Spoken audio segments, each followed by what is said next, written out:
We got a 211. Someone's trying to heist my intelligence. I'm Justin. It's good to check on the Millennium Films group, I guess. I'm Sam. I'm drinking berry beer. I don't have anything witty to say because I'm still recovering from all of the holiday business. I'm Jackie, and this is 211 with Nicolas Cage on Stinker Madness.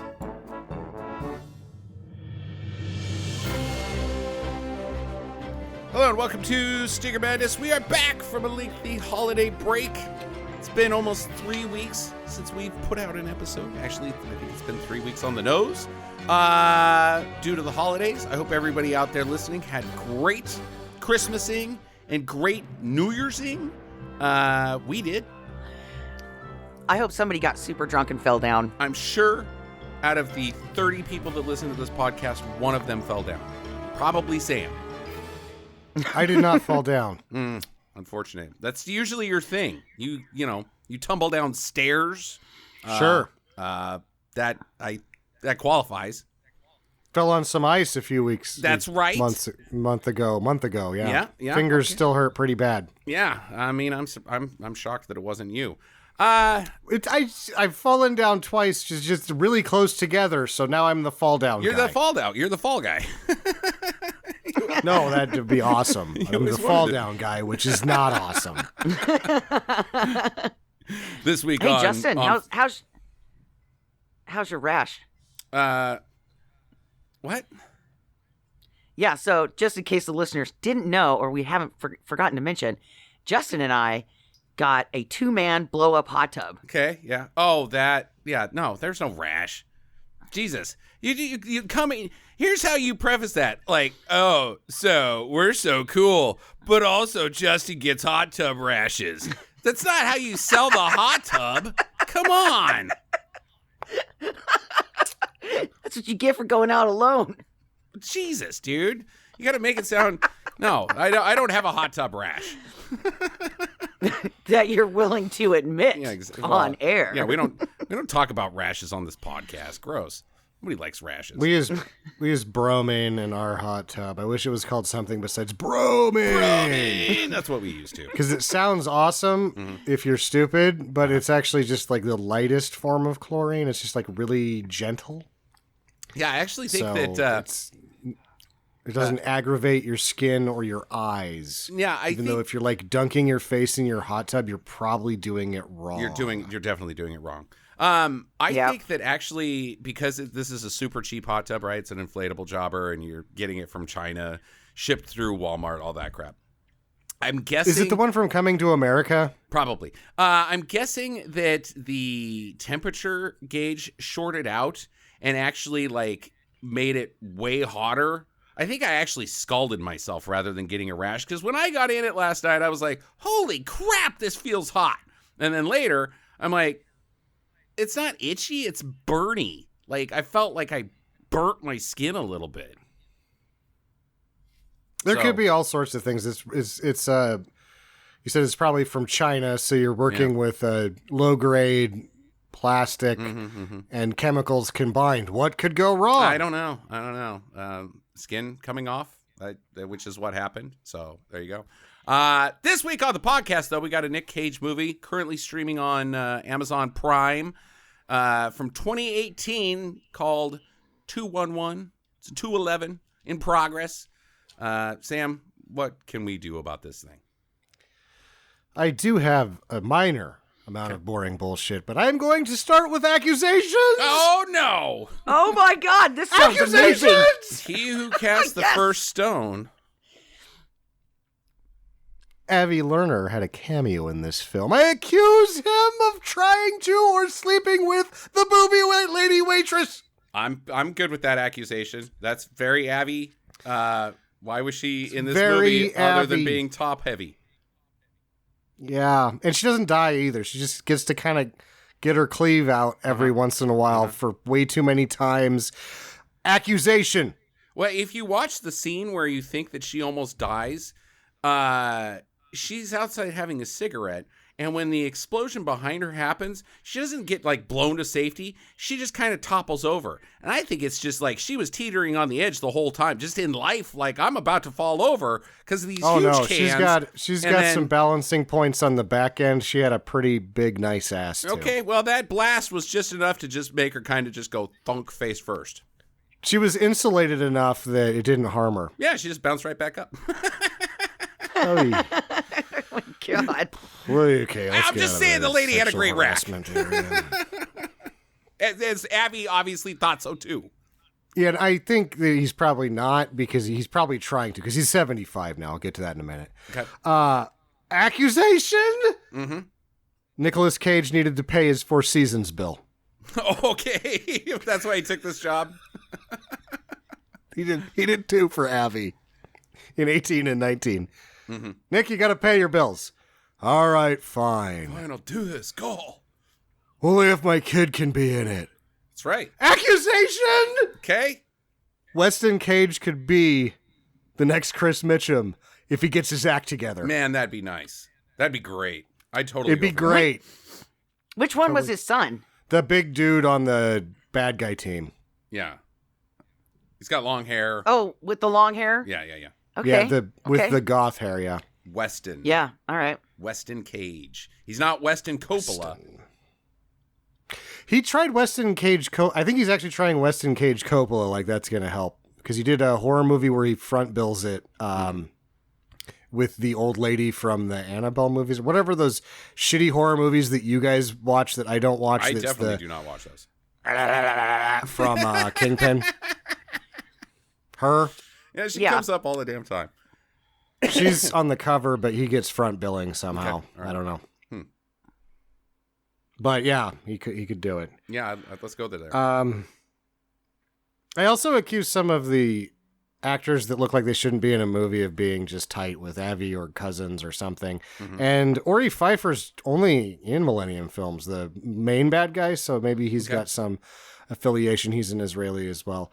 He kind Avi's of pretty sore with Israel. Oh, go ahead. Like you were just saying, what's his name? The bad guy? Ori Pfeiffer. Ori Pfeiffer. He seems like another guy that is always a bad guy as well, but not in Millennium Films. I'm trying to think of what the hell his name is or what he's in. Somebody out there is like, oh yeah, I thought he was that guy too, but he's not. Not like the guy that played Leon the Professional, but like that guy, like the second. Well, he's like that 5'9", can grow a good beard, put on a bulletproof vest guy. Has a distinctive accent. You're a villain. Yeah. Okay. Yeah, blue eyes. Yep. I know who you're talking about, but I don't know who he is. That ends my accusations. Oh, bummer. That's too bad. Did you? I mean, I couldn't be sure, but there's one shot where the hostages are getting evacuated towards the end, and I was like, that's Avi Lerner. What the fuck is he doing here? Yeah. Because this movie was shot in Bulgaria. This is where the boring bullshit starts. Did you notice that the bank was having a Thanksgiving sale? No, I didn't. Why so do you should banks have sales? I don't know, because sell? there was a coffee shop, there was indescript buildings that didn't have signs, and then there was the bank. But on all the light poles, there was like a Thanksgiving sale. So I'm guessing it was the bank that was having the Thanksgiving sale because the coffee shop couldn't afford those pole banners. We got We're checks watching the for Sandra 20% off. Was like, oh, this must be in California. I was like, no, this is in Bulgaria. Buy one savings account, get one savings account half off. What does a bank sell? On Thanksgiving? Or anytime. I don't know. You could, there was a time in Denver, according to Michael Moore, which that's, disputable at this point, that you could start a savings account with X amount of money and walk out with a shotgun. So I guess. Maybe you start a $2,000 savings account and you walk out with a turkey. My first checking account that I ever had in my life was at a bank that I don't even know if exists anymore. It's called Home Federal. And it's still around. Okay, I got a cooler. I put in $50 and they gave me a cooler. I still got that goddamn cooler. I've opened a bank account and gotten free shit. Like what? You're right, like promo stuff. I think I got a barbecue set. Ooh, not bad, not bad. Yeah, and it was like I didn't have to like open it up with. I think I opened it with like $10. Yeah, exactly. Here's your barbecue set. And you're like 18 and you're like, what am I going to do with a barbecue set? I gave it to my dad. There you go. I've only had one bank account. Okay. And at one point, I went in to the bank and they were like, you need a checking account. This is a savings account. You're an adult man. Uh-huh. You've had this savings account for X amount of time and you can only get money when you come here. You need a checking account. And I was like, but I already know my bank account number off the top of my head. And she said, I'll just turn this account into a checking account that is free. And I said, okay. So I've never had a different bank account. Wow.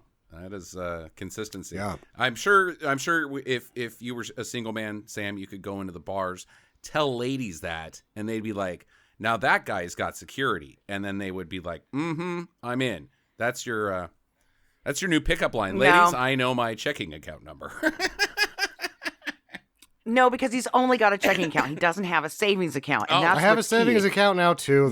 I lied. But they're linked under the same account number. The savings account does have another number, but and I have a credit card, too, but whatever. These ladies at the I've bars had the same now. bank account since I was 16. Yeah, oh man, you're a drop in panties right now. Yeah, because a savings account and a credit card equals a really nice engagement ring. Not if you're Sam. That's what ladies think. New shotgun. Yeah, new shotgun. Okay.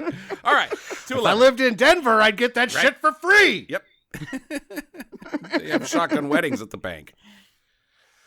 The director of this film is named York Shackleton. York Some would know Shackleton. York Shackleton because York Shackleton was one of the first pro snowboarders ever signed to Airwalk. What's Airwalk? Oh my God, Jackie. What's magma? What is it? She's not a snowboarder, Sam. She's not. She Well, didn't it even was skating. She That didn't was the even thing. know Airwalk- anything about DC shoes because Ken Block just died. She was like, "What's DC shoes?" Did this on the podcast Yeah, during the Brolin skate Yeah, thrashing. right? Those Yep. Airwalks that had the spider webs on them. I had the same fucking shoes because they pumped so many of them out that they went into clearance. And the only reason I got them as a poor kid was because they were like $20 or something like that. Right. Those were the Airwalks. They had like a weird bird-looking thing on the side instead of something awesome. The Airwalks were actually really good shoes. My daughter has a pair of Airwalks right now. It was kind of a teary moment. I was like, you want to try these on? And she's like, yeah, I don't like any other shoes here. And she put them on and they fit and she liked how snug they were around the ankles. I'm like, you really like those shoes? And she's like, yeah. It's like, I had the same shoes when I was the same age as you. Cry, Dad, cry. York Shackleton was also the captain of the HMS Jolly Rogering. I don't know if you guys knew that. What's that? Magma. Magma. York Shackleton. He doesn't sound like the type of guy that invents skate shoes. He sounds like one of those stuffy guys he was that Captain Jack Sparrow's trying to get away from. He doesn't invent skate shoes. He's when Airwalk decided to transition into making snowboard boots as well. Mm-hmm. One of the first in all snowboarding stuff that wasn't just because Airwalk's a skating company. When they decided to transition into snowboarding, one of the first people they signed, so he must have been pretty good if they're trying to break into that market, was York Shackleton was a pro snowboarder before he was a film director who's done like 10 or so films that seem unnotable. That he just did one with Guy Pearce where Guy Pearce like old man sheriff, so I might check it out. Okay, all right. You like Guy Pearce? I like old men. I'll check it out. Fair enough. You'll like old man Guy Pearce if you like old men because he's still like Guy Pearce. We actually have streaming do's and don'ts on this episode, and we will be talking about Guy Pearce later. Oh, Avi is. Go ahead, Jackie. I want to talk about this old man business for just a second because confessions. Okay, that's too many. Okay, so we were at this New Year's party and I was super drunk and there was this old guy there that kind of looked like a basset hound. And I thought, I'm going to make his night and tell him he's handsome. And then I was like, and then I knew that I drank too much and disappeared from the party. Good story. That was my old guy story. Good yeah. thing we hit the brakes. Stop the presses, everyone. Urge! Jackie told an old man he was handsome. Miss Lippy's car is green. Yeah, that was a Miss Lippy's car is green. Okay, back to 211, Sam. Avi, this is the last of it. Avi is 75, as I mentioned a bit ago. Millennium, did you notice how shitty the Millennium animation was at the beginning of this? It's always been that shitty, hasn't it? Oh, yeah, with the wire transfer crap. The 2D Millennium Films thing was better than this 3D gumdrop bullshit that they had. Like, Millennium's, he's had like 3 or 4, like, under companies that he's used for bankruptcy purposes. He did 4 movies in 2020, including Jolt, which was pumped through Amazon. Probably got some money for that. Did you guys watch it? Because I didn't. Did not. No. Beckinsale, supposedly action, really good artwork. No one watched it. Okay. Similarly, the same year, The Protege with Jackie Q, which she was hot at the point. A hot commodity. She's hot all the time because she's a hot lady. Sam L. and Michael Keaton. I watched that. Okay. Was that any good? I actually did enjoy that one. Okay. Had a nice twist at the end, All right. which I didn't see coming. So I was like, oh, usually these things are really fucking predictable and stupid. So what you're telling us is that Avi's batting, because that's 2 movies, and one movie had a 33.33% success rate on putting it directly in front of people. He's batting low right now. So low that he only did 1 movie last year. It was a horror movie through Israel. I guess he was griping because he never gets good reviews in Israel, so they did a movie specifically and probably got bad reviews in Israel. And then this year, the only thing on Millennium's docket is Expendables 4, which is a thing that is happening, I guess. All right. That'll be... I saw a poster for that on Facebook, and it's got like fucking everybody that was anybody in action star films from like the 80s and 90s. All of them are on this thing. Yeah, the third one was pretty chock full of dudes, and it wasn't good. They say they're going back to an R rating for 4. Good. Okay. Good. All right. Let's get to the chopper. Maybe we'll be making a couple field trips this year.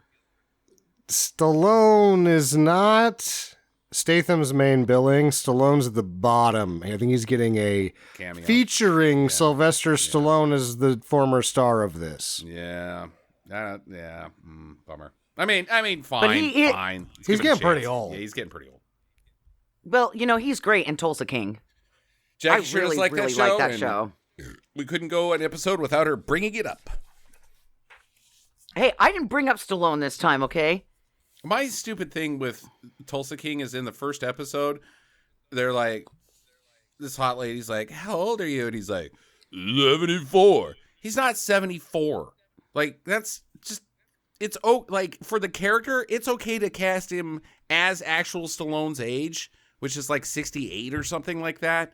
He's like, I'm 97 years old. No, you're not. You're old, but you're too old to be doing action stuff. But come on, you don't need to. I was 7 years. Sylvester Stallone is 76 years old. God damn it, I am actually pretty old. Whoops. Why are you saying that link? That's the only Stallone shit I've been watching. Fuck, is he his looks daughter's great podcast. for 76. That's insane. The only Stallone shit I've been watching is his daughters did a podcast where they had him on it, where he kind of opened up about his childhood and stuff. And they finally got views on their YouTube channel and their podcast, so he came on it a few more times. And his kids seem nice, but watching them talk about his life has been very entertaining, and he's a super interesting guy. He is, yeah. I greatly look forward to his forthcoming biography that he probably hasn't started. I would get on that soon, Stallone, because I'm sure your heart is the size of a watermelon, and I'd like to read that book. It turns out I thought I was only 67, so I thought I had more time, but I guess I don't. Got the numbers backwards. Yeah, whoopsie. Okay, so 211, currently streaming on Amazon Prime with Nic Cage, blah, blah, blah. Already, like the very first thing I see in this movie is something that Sam hates. I yelled when Sandra and I were watching it. She doesn't always watch the movies with me, but she decided she wanted to watch this one because it had Cage in it. Sure. I screamed, "Green computer screen action typing? Is this 2003? Is this 2003 action typing right at the beginning?" And this if I would not have seen Justin actually like start the movie, I would have thought we were watching Hackers, and I was like, "What the fuck is this? Yeah, this is supposed to be a cop shoot 'em up movie." You'd be like, "Justin, I burned our copy of Hackers. How did you get another one? They're out of print for good reason." It's banned in America. The other thing is, it really sucks, is what they're doing is like the Office Space heist. They're stealing insignificant amounts from very many accounts, then that eventually pools into a large amount of money. And so the entire time on screen is a progress bar for transferring. And she's still action typing over the goddamn thing. If you hit buttons while something is taking place, you're probably going to stop the thing from taking place that you're trying to stop. You already did it. It's almost like if you're doing this on a laptop, you want to have like a box that's a disguise for the computer that you put over the top of the laptop so no one can touch any part of the laptop, triggering its action to stop. You're going to blow your whole heist here by flopping the keyboard around like you're goddamn Liberace. Also, there was a really bad medium wide shot where the actor was just like standing behind her nodding, and I'm like, wow, you're not working in this town again, and you're in Bulgaria. Oh, man, this guy stinks. This boss guy is real bad. And I liked it. So they're hacking this money out, and they're about to leave. They close up shop, and they've got a bunch of guys out front. They're in, I don't know if we mentioned, but they're in Afghanistan. It takes place in Afghanistan, this part. And there's a bunch of guys out front with guns. I couldn't find that out until I was reading. I was like, there's rocks, and what is this? Where are we? It literally they mention, I think in the movie, they mention it, but like... Said Afghanistan.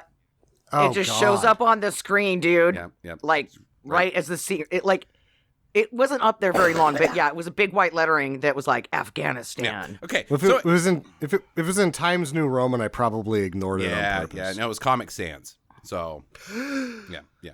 Okay, so they walk outside. They got these guys with guns. All of a sudden... Okay, I just want to comment here. We walk outside. These guys are stealing millions of dollars, right?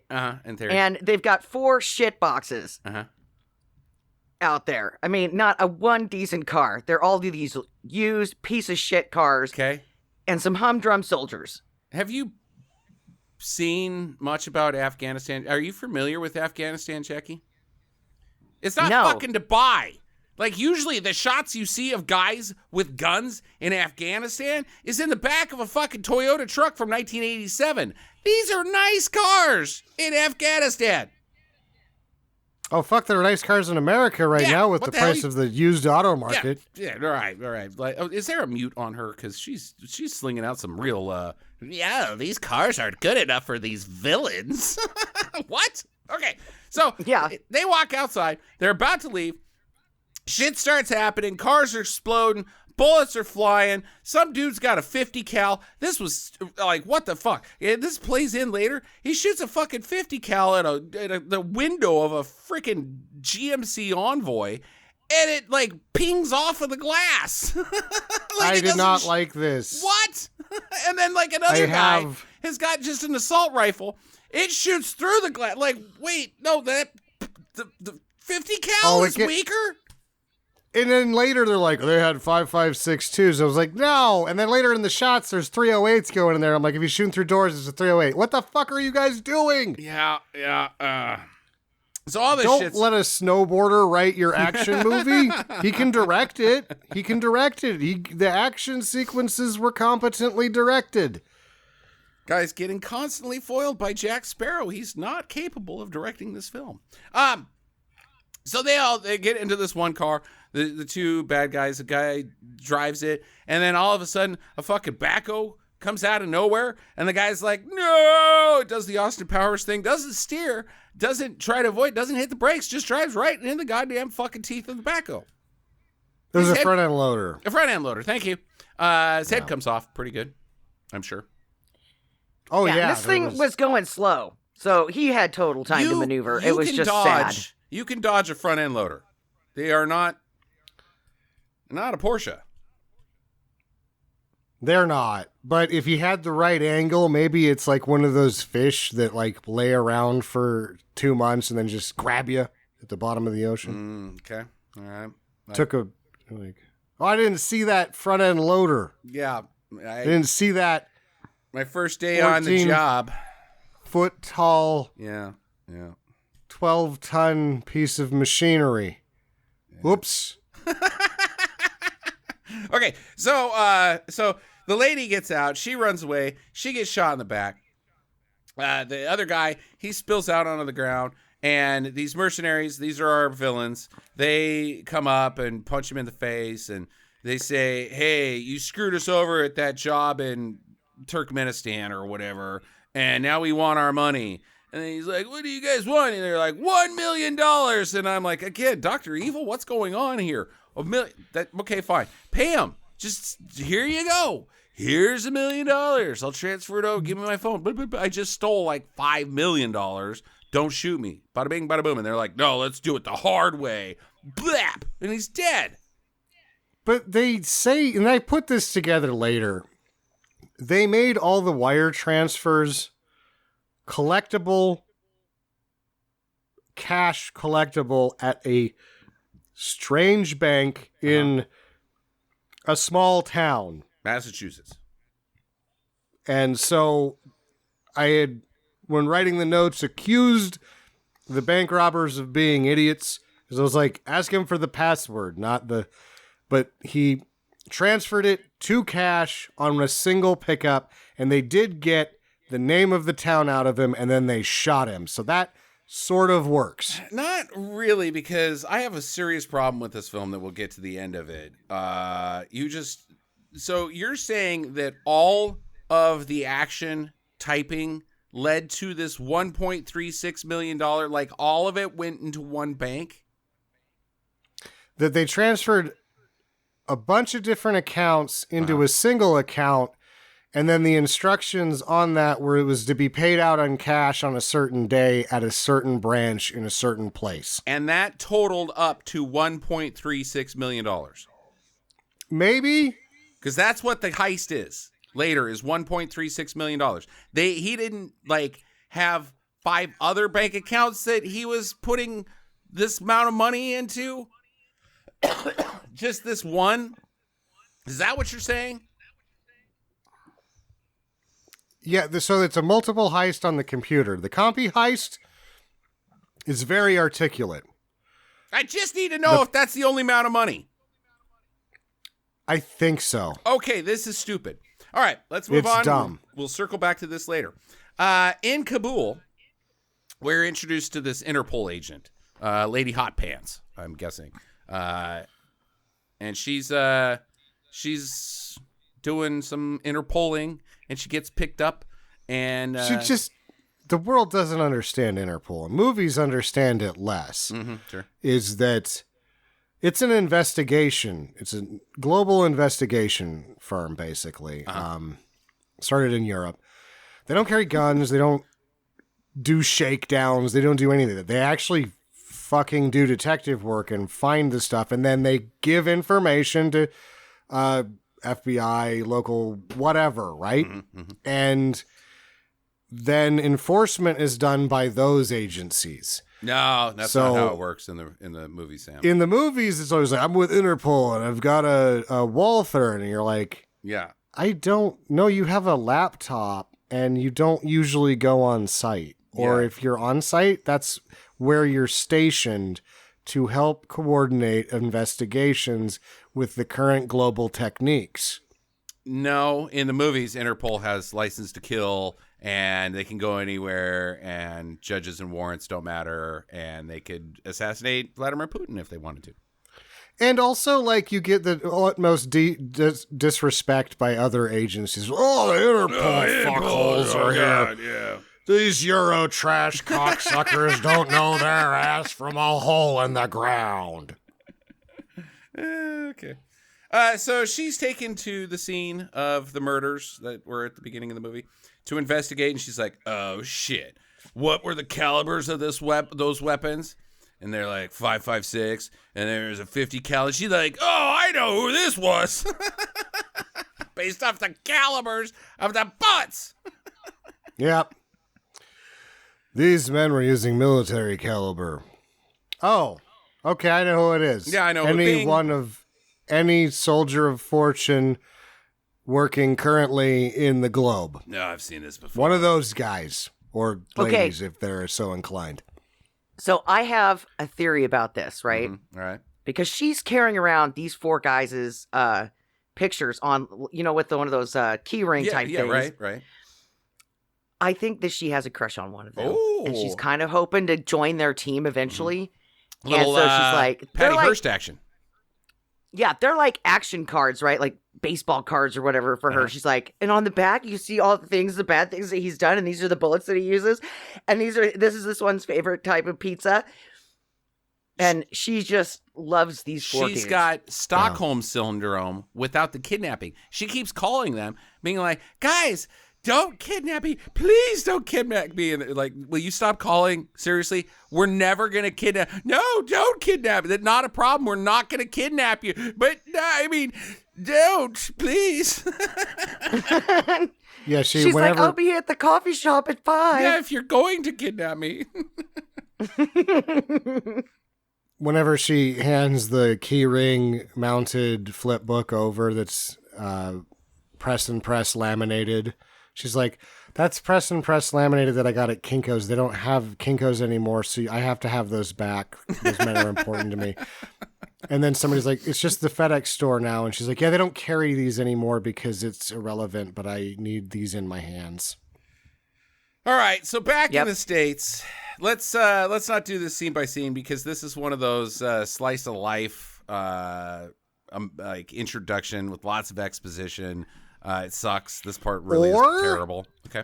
It's asylum grade dialogue that goes nowhere and means nothing. Yeah. So it's just introducing characters. Burn and answer this question. Mm-hmm. What do you get with a millennium that you don't get with an asylum? A real explosion. True. There you go. So Nic Cage. Yeah, all this stuff is to make you care about the characters. Right. So let's do this. Nic Cage is a cop. He's an old about to retire, 2 weeks from retirement. He's Danny Glover. He's got a daughter that they're on a tenuous, relationship. And she's married to Nic Cage's cop partner. He's also a cop. And they have a baby on the way.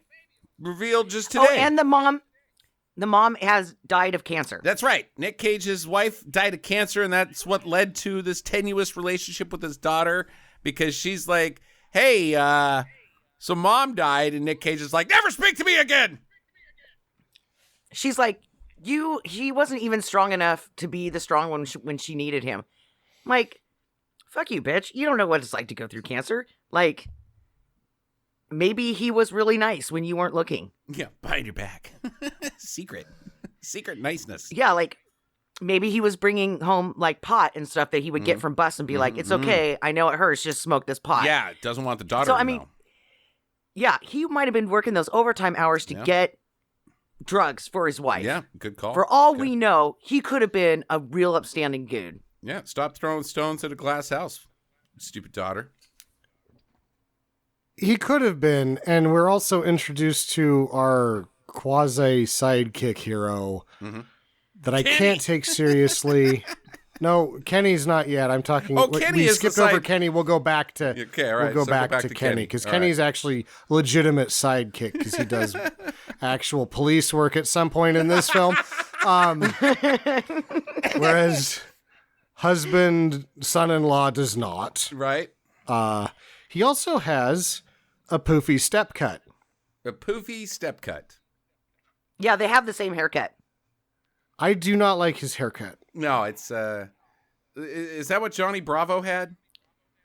No, Johnny Bravo had like, so that's the thing. He's got the old step cut when it was big. You know, it's a low fade on the side, which the low fade is a bad idea to begin with. Okay. But it's a low fade that goes lower in the back.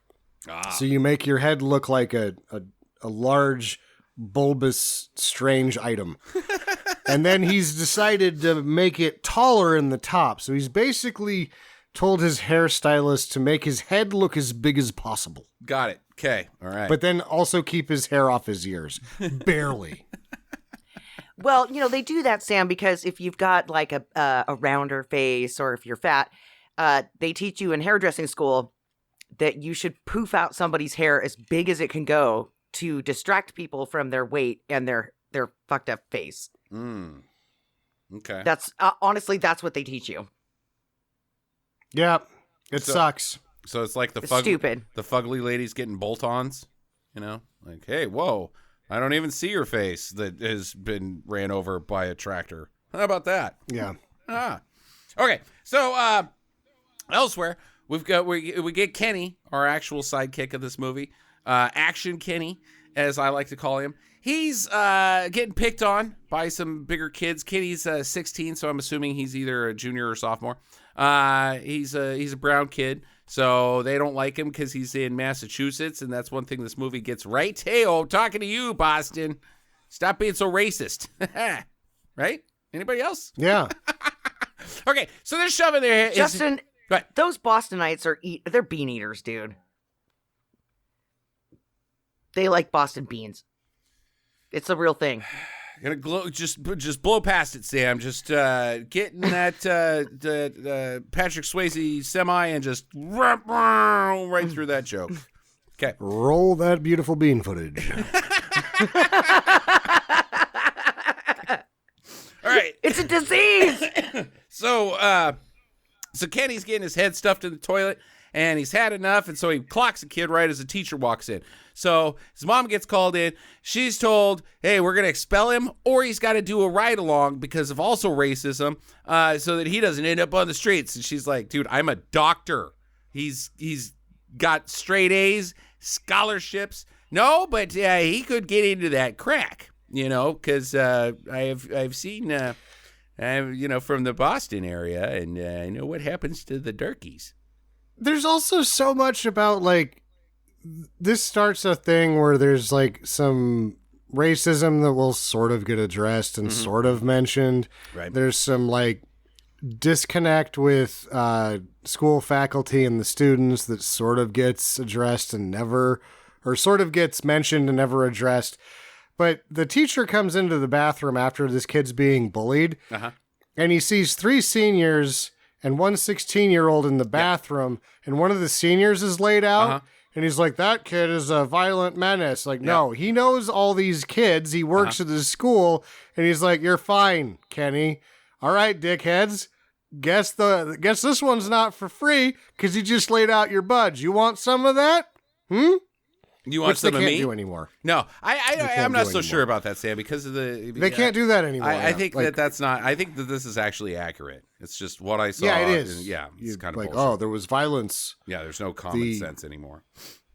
Yeah. Right. I fear the repercussions when my son enters that stage of life on what I'm going to do when someone accuses him of wrongdoing, and I've got very good evidence to the contrary. I am going to go ballistic in the principal's office. I don't want to think about it. It's not going to be good. Yeah, it's not going to be good. No. Okay, so he's got to go on this ride along to be taught a lesson. You don't want to go down and be like these pieces of shit, to scare him into what's that called? Scare him straight. Yeah. Scared straight. Yeah. So of course he's going on a ride along with our buddies Nic Cage and his son-in-law. That's the setup for this movie. Oh, also his mom is actual medical doctor, and she works at the hospital. That comes in. I think later. She's the head nurse. Yeah, I think she is. And she can only be the head nurse because she's black. Oh, no. Because one of the doctors is like, I'll look at it later during the emergency scene where white ladies are allowed to run in and interfere in any way possible. She's not a doctor. You're absolutely right. All right. So, Agent Interpol, she comes into town. She goes to this gun shop, and she's like, "Oh, hey, big boy." She's doing honeypot on the gun owner. She's like, "I'd like 16 AR-15s and a couple M4s and maybe a rocket launcher. You remember that scene in Commando where he breaks into the gun store? Well, I want all that." And the guy's like, "Bitch, I can't do that." And she's like, "Oh yeah, well, have you seen this guy?"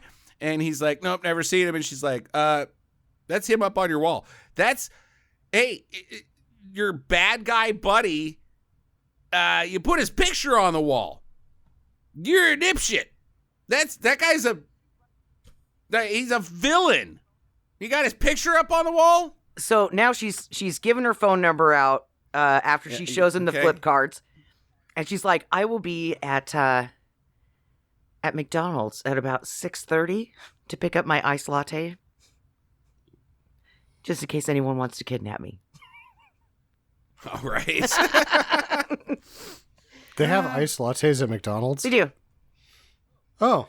If they don't, it's going to be really easy to kidnap me because I'll be standing there still waiting for my iced latte.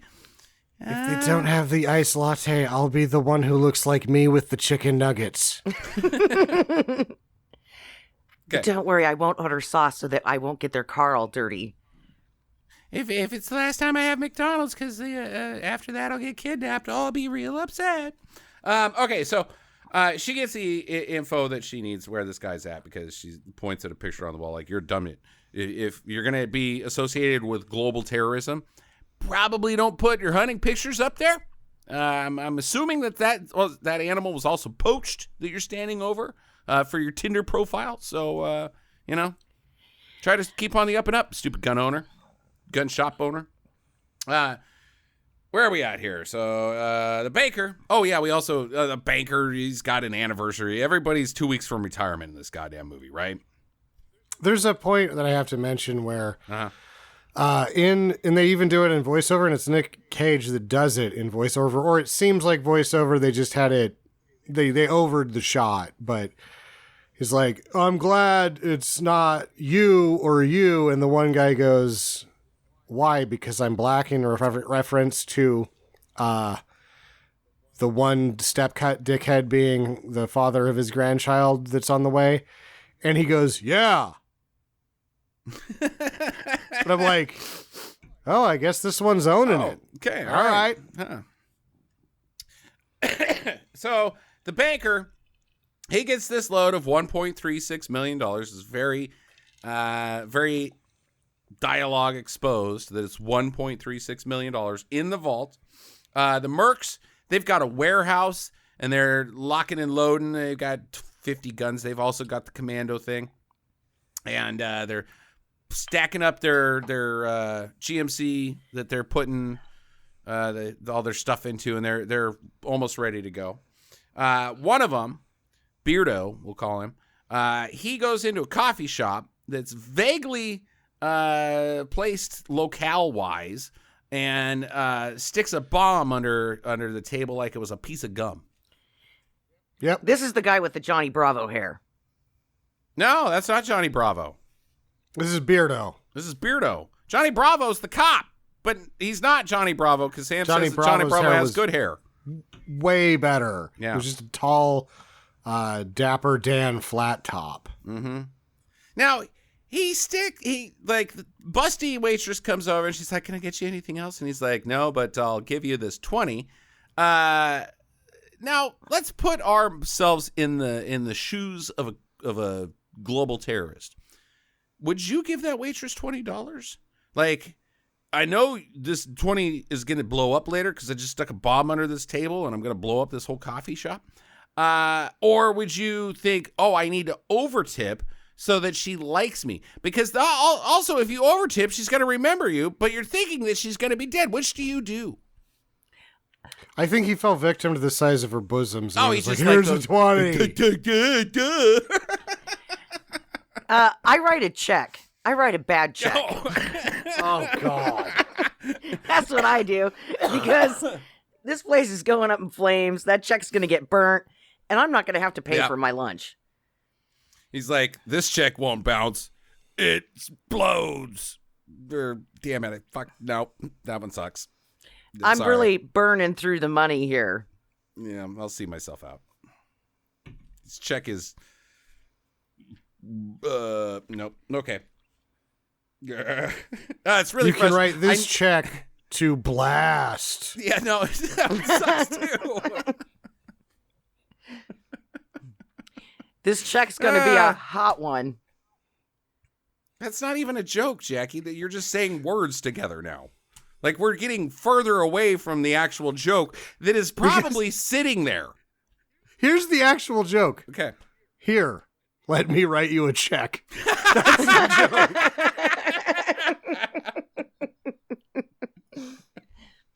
I'm afraid not, sir. This is a coffee shop. I'm afraid not, sir. This is a different century than where your checkbook came from. But I just got 2 for 1 at the bank. They had a Thanksgiving bank sale on checks. What am I supposed to do with these checks? I'm loaded on checks. Thanks, bank.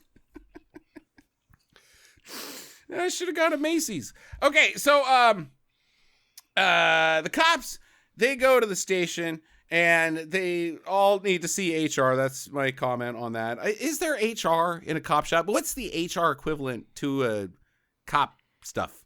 Internal investigations. IA comes in on grabbing somebody's ass? Yeah. Being racist? Yep. Yeah. Yep. Huh. I thought IA was like, these cops are dirty and we gotta take them down. And they start by nipping it at the bud when they have a guy who's footloose and fancy free and grabbing asses. Like, hey, we can prevent this problem from getting bigger right now. What if he's like fired? What if he's like Super Cop, but grabbing asses? IA's still gonna be like, oh, we're coming down on you, Mikowski. What is Super Cop? Like, it's like helps in the community? Like Frank Heflin. Writes valid traffic tickets? Does his job. yeah, that's a Super Cop, Sam. So, well, he better not grab asses. They're going to make him put on oven mitts, you know, the ones that are really stiff that you can't move, so that he turns into an ass slapper instead. But it does stop the ass grabbing for a little bit. It only encourages him he becomes a full molester at that Jackie point, doesn't know how the cop a larger feel to feel through the oven mitts. She doesn't understand the mind of an adult male. I just think it would be like really disappointing if on your first day of IA you're like, oh yeah, I'm gonna bust dirty cops.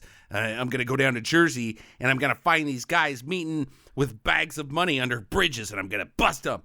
And like your first case is like, Phil said Janice's ass is fat.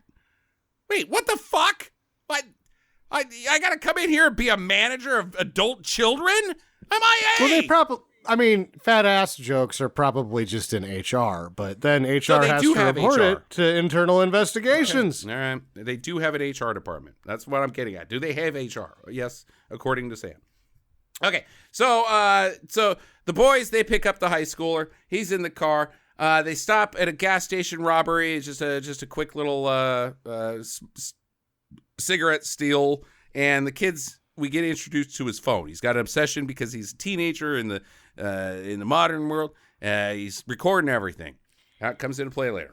Which is super stupid because we get a view from the security camera too that is catching all of this on tape. So the kid's just double recording at this point. Right. And then when Nicolas Cage bitches about it, everybody's got a camera up in my face. I'm like, are you fucking stupid? Like every store, every street, every ATM has a camera in it. You are not safe from being video recorded. You're gonna get busted eventually. Don't be a dick. No, I can't slap people around anymore. Damn it. That's what he's bitching about. Yep. Those are the breaks. I mean, if you're a cop and you don't want to be recorded, there's a reason you don't want to be recorded. Unless you're like really like you've got like eczema or something. You're like, oh, don't fuck up my Instagram account. Don't show my eczema. Record me from this side of my face. Get my good angle. That's the only reason. Like, you're beating up guys. If you don't want to be recorded, it's because you want to beat up guys. That's it. So, Nick, you probably should be like, actually, it's a pretty good thing because I'm actually a good cop in this movie. I've never been IA ever. Well, and what the hell is he bitching at? Because they make them wear body cams now. That's what he's bitching at, Jackie. Also, we have to remember that this is Chesterfield, Massachusetts? Yeah, it's in Chesterfield. There's probably like 60 Chester somethings in When they go to get the M16s later, I'm skipping ahead, but I'm like, they don't have those. In Chesterfield, Why They not? have to call in a SWAT from somewhere else. Doesn't have guns? What are you talking about? A small bedroom community like this wouldn't have a SWAT team. Oh, I don't think it's that small of a bedroom community. I think it's pretty. They got 1.36 million sitting in their bank. That's more than my bank has. No, they don't. They had 1.63 million in cash transferred to that bank by request. Okay. All right.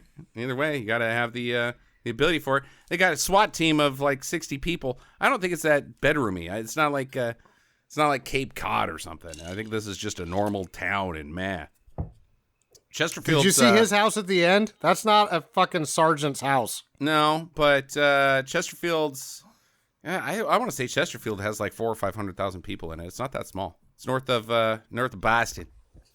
Not that far. They pick on black people. It's a very rich community. Yeah, exactly. Okay, so where are we at? Okay, so they're going about their thing. The mercs have now busted into the bank. Fairly straight up heist. Get out on the ground. We'll shoot you in the face. Toss all your cell phones in this trash can. Bank manager, unlock the vault, or we'll shoot you in the face. And he's like, okay, it's only 1.36 million. We're FDIC insured. Like, don't care. Have it. Goodbye. Yeah. When they first go in, the first teller stares down a guy with a gun and slaps the alarm. Right?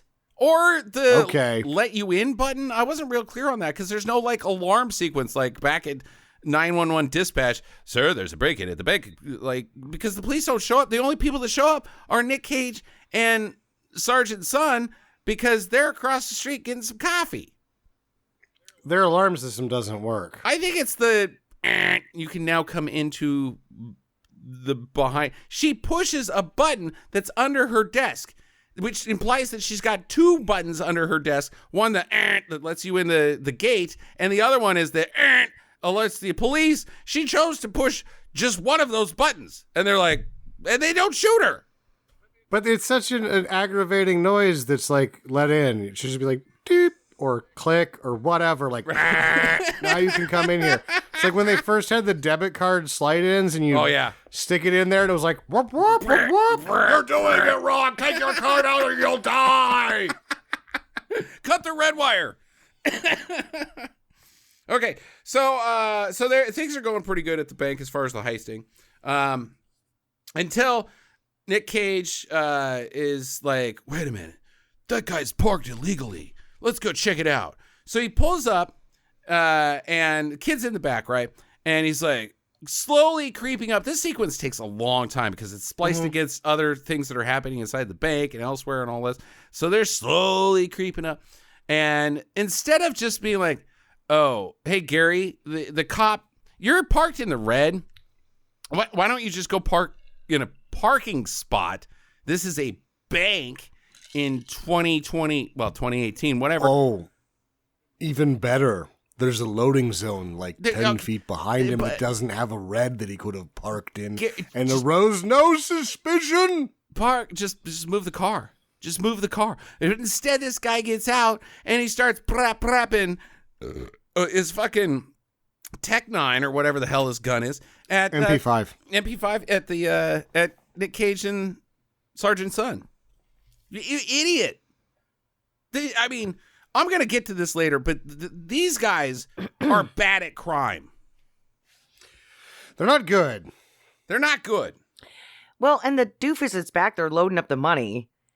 I'm sorry, Nic Cage's son. He's loading it so slowly. I mean, it's just like, this is supposed to be a 5-minute job, and he's back there like, maybe I should count it. I don't know. Is this bag too heavy? Saran wrapped together. It's not loose bills, it's stacks. It's saran wrap stacks. You pick up the entire stack, you put it in the bag, you get out. Help my friend load it. Why hasn't he loaded it like 8 minutes ago? What's he doing back there?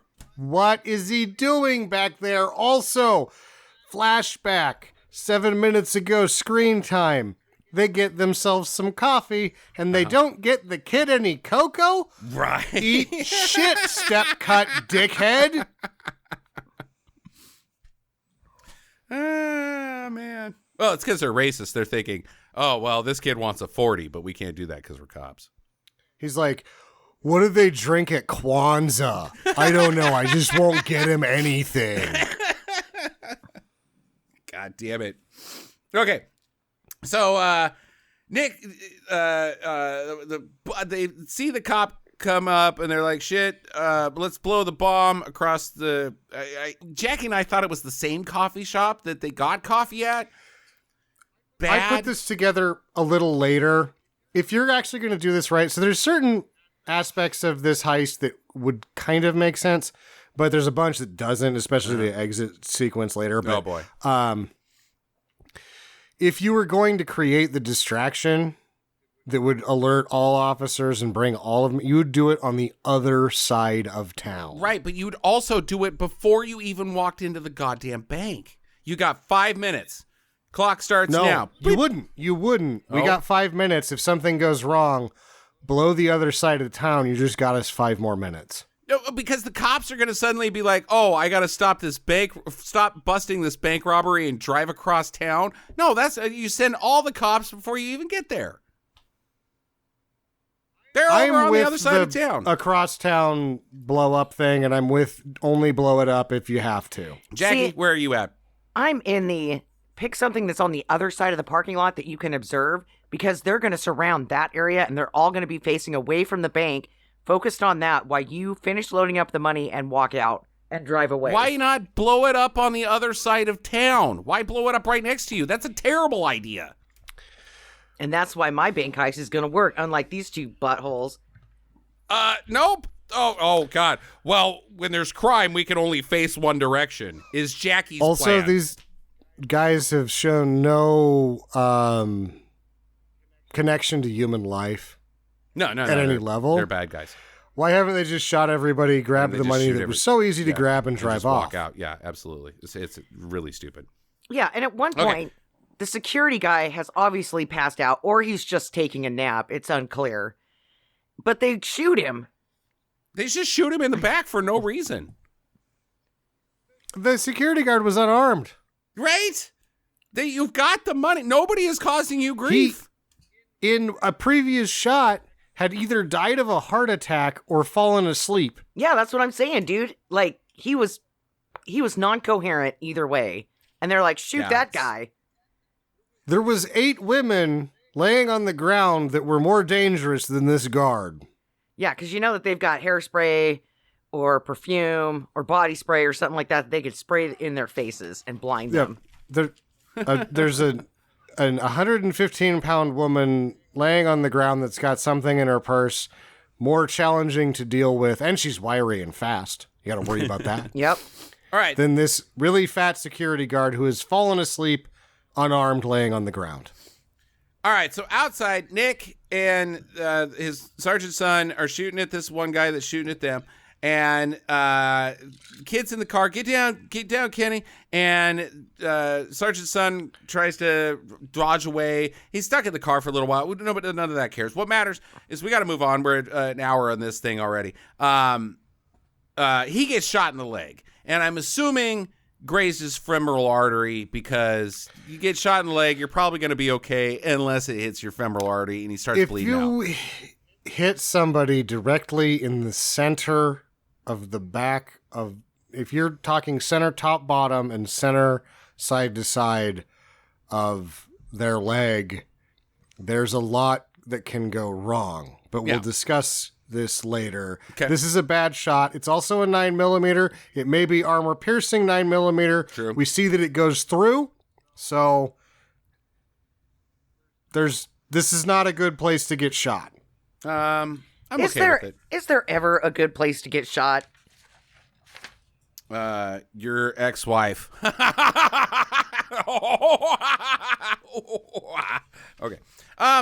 So then the guy that shot him, this guy's also an idiot and Nic Cage is a terrible shot. They're both Nic Cage is behind cover. This guy's just out walking around.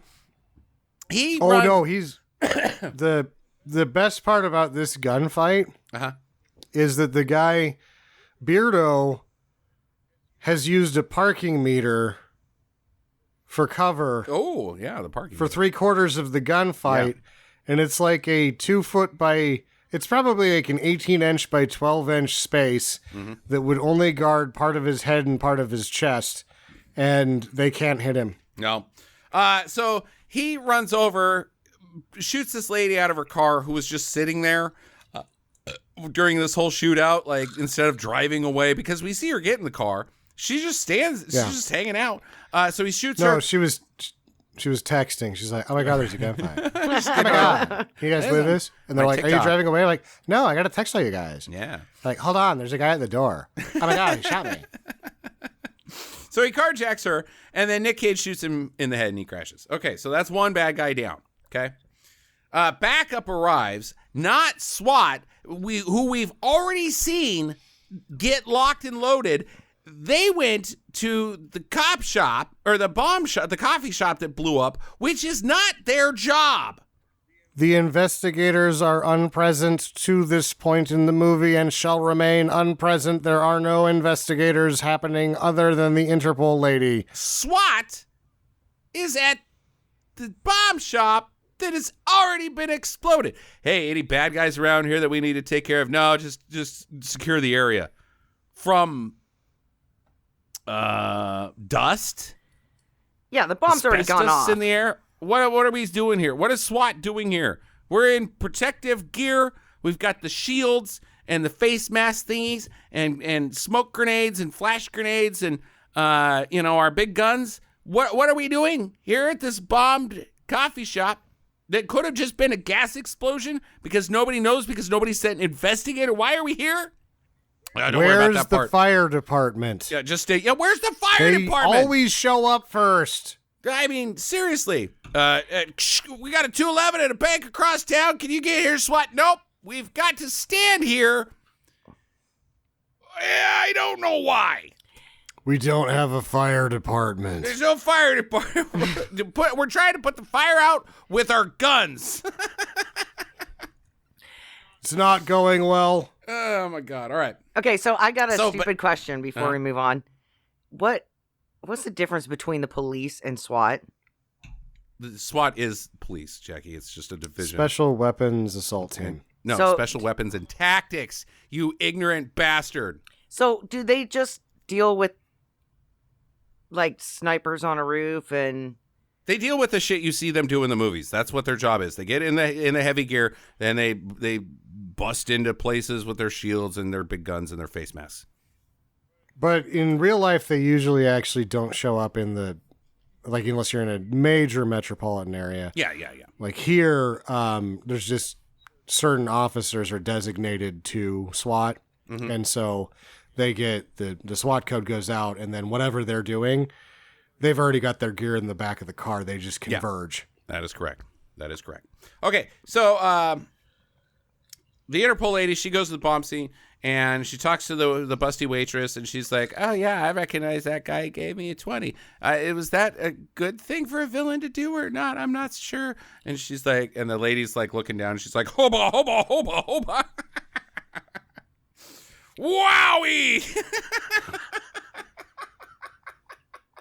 She's like, "Here, let me light your cigarette. I dropped it between your cleavage. Let me dig that out with both my hands. Excuse me." And part of my face. It's really deep in there. I'm just going to have to get all this off of you. She's like, "Have you ever wanted to be kidnapped? Can I take your photo so I can add it to my ring?" Okay, so the mercs, they're shooting at the cops. They're sticking their heads out. They got sniper rifles and pew pew pew. They're shooting off guys. Nick is managing to dodge the sniper's rifle's bullets while getting the med kit out of the back of the truck because, of course, new dad has been shot in the leg and he's bleeding out and he's going to die on screen. Tell my wife I love her. Meanwhile, Kenny has taken his last will and testament via video, and this teenager is also holding the tourniquet. And I'm like, the weakest Kenny, one of you is holding the go. tourniquet. It's a tourniquet, so you tie it, and you expect to save the life to lose the leg. Mm-hmm. That's what a tourniquet does. Right. That's where, like, in first aid or any level you take, they're like, if it's front end, they'll be like, oh, we don't talk about tourniquets here because there's a consequence to doing this maneuver, and it's that you've decided that the only way that you can save their life is to take their limb. Either way, they've tourniqueted him twice by the end of this. Both legs. Weird decision. And then he decides, you know what? A really nice thing above the headboard in a retirement isn't enough for my family. Mm-hmm. I'd like my wife in the bin and my daughter to be scarred for life. Yep. Let them watch me die, Kenny. Record me dying of a gunshot wound. And then he does the and then Kenny's like, oh, got it. Oh, it smells. Oh, jeez. Yeah. Oh, cop food out his butt. Oh, man, how many hoagie sandwiches and donuts were in there? Oh, bleh. All on camera. 15 bear claws and a chili dog right out the back of his pants. Oh, God. I've always wanted to puke during a gunfight, so I'm a little jelly. Those are words that have not been said by humans until today. Okay, so the wife and daughter, wife/daughter, she sees the news and she calls the dead dad, and there's no answer, of course. And SWAT is still not there. The shootout has been going on for quite some time. Cops are not, bodies are falling everywhere, right? Cops are getting shot in the head, the neck, the dick, I'm assuming.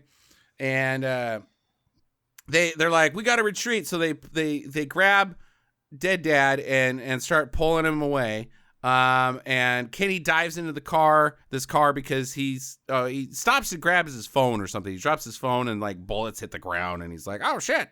Oh, there was a point where Kenny was running and then there was like a sprinkling of bullets and he did a little tap dance and you're like, oh no, Kenny, no. He's like, I'm too fast. Woo. It's like, woo, wow, a 90s blazer. I'll hop in here. Yeah.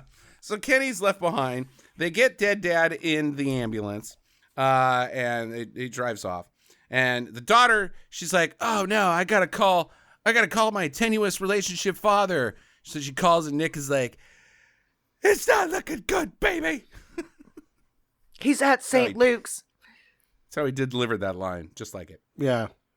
And he's not gonna make it. It's all my fault and your fault and his fault. And I lost Kenny. Your husband's dead, and he has a dipshit haircut. Kenny! So Kenny, his phone's dead. He's going to call out because I thought it was because he's like, I have one job. Horseshit. I didn't even bother looking this up. Not the horseshit. I think that Kenny's whole thing in this movie is he's like, I will sacrifice my life, but I gotta get this video on Facebook. I gotta upload this so that somebody sees it. That's what I thought that this movie was going. Yeah. But instead he hotwires his goddamn phone to call his mommy. With a 9-volt battery, a set of keys, and like there's no MacGyver would piss on this. And MacGyver, when you look back at it, you're like, none of this would work. Yeah, it's terrible. I'm pretty sure phones are 12 volt, right? Mm-hmm. Everything's 12 volt. Everything's 12 volt, yeah. And that 9-volt battery's not buying you a fucking can of dicks. Jackie's like, oh boy, I hope he doesn't electrocute himself. And I'm like, it's a 9-volt battery, Jackie. Why do we even have 9-volt? Sam, how many, like, when was the last time you used a 9-volt battery? Fire fucking alarm. How long do those batteries last? Like years, because that's what a 9-volt does, is it drains slow as fuck. Oh, are you kidding me, man? I'm always needing 9-volt batteries. I think that they're the worst batteries on the planet. They're always dead. Why is there always 10 years old whenever you find a dead one? That's a good point. That's a good point. I also remember that as a kid, putting him on my tongue, daring the other kids to do it. Yeah, they're very low voltage. You're not going to, it's like, oh, that feels weird. He's not going to get shocked. Unless he shoves it up his butt, which is what I would do. So, be careful, Kenny. You never know. Unless you're daring.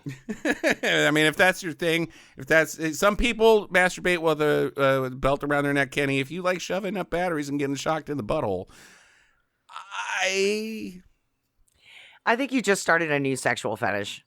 I might have. Maybe have done it. Like you're welcome to the internet. You edge yourself until you're right there, and then 9-volt right on the bunghole. Yep. Report back to us. Let us know. Or don't. Talk at stinkermadness.com. 4chan will let the internet know if we were right. We're good here. All right. So Dead Dad is at the hospital. He's on the operating table. Triage is like, hold on, bring this lady in that's been shot in the neck. They've set up for triage. This lady is dying, but we're not going to worry about that. They've got doctors around Dead Dad. And Mom, the wife, comes in and she's like, get the hell out of my way, doctors who are saving my husband's life. I'm here. She can't make it through the first set of double doors. Oh my God, what the hell? What the fuck? He'll never survive unless I pet his face. No, he's bleeding out. You get like security. Oh my God. Also, you're a bad wife. Jackie, if I'm ever shot in the leg and I'm bleeding out, just stay out in the waiting room, please. Let the doctors do it. Oh, no. You're not qualified to pet my face. If you have a pension or something, run right in. Like, yeah. Get out of the way, doctors. If he dies while I kill my duty, I get all this money. Fuck him. She's blasting through doctors like she's Jerome Bettis. Boof! Boof! Get out of the way! Boof! Okay, all right. So, Doc Mom hears about Kenny being stuck in the car. Like, oh, we're looking for Kenny because this dying cop is like, I'm bleeding out of my neck. I thought that I was going to survive this movie, but I'm not. Give me Kenny. And Doc Mom's like, what did you say about Kenny? So Kenny calls Mom, and he's like, oh, Mom, I'm scared. I love you. Just stay there, Kenny. The SWAT is still dinking around. They still have not showed up, and it's night outside. They stopped for lunch. Mm-hmm. What the hell? And dinner. Well, they have to set up that whole trailer and then unset it up and then reset it up. What a bunch of jackasses. And the Interpol lady, she arrives right as Nic Cage is going full Cage here at the SWAT team. Like, where have you been? Where were you? Well, first why did you take so long? That's great. Yeah, at first he's trying to be all professional, but then he just sounds like he's taking a shit. Like, my partner and I were first to arrive on the scene. And then he freaks out like you guys were just doing. And then his speech goes back to being cagey. So it's like, okay, great. So he finished pooping his pants and now he's ready to yell. And the Interpol lady's like, if your men go in there, it's a trap and everyone will die because these guys are so 4 chess moves ahead of you that they're expecting you to attack, and that's going to lead to them dropping their secret weapon, which is a cruise ship with a bunch of criminals, and they both got bombs on it. They're going to, she's telling these guys like they're fucking Joker. Yeah. They're jokers, but not the Joker. Been that when they send the hostages out the front, she's like, he put something in my pocket. The SWAT team guy's like, oh my God, what is it? And he pulls it out and it's a note and it says, we've been gone for an hour. Yeah, we left. Goodbye. I mean, she's, okay. All right. So then they shoot the bank manager in the head because why? He was just too lippy. Yeah, no, he wasn't. He was like, go ahead and shoot me in the head. And they're like, okay.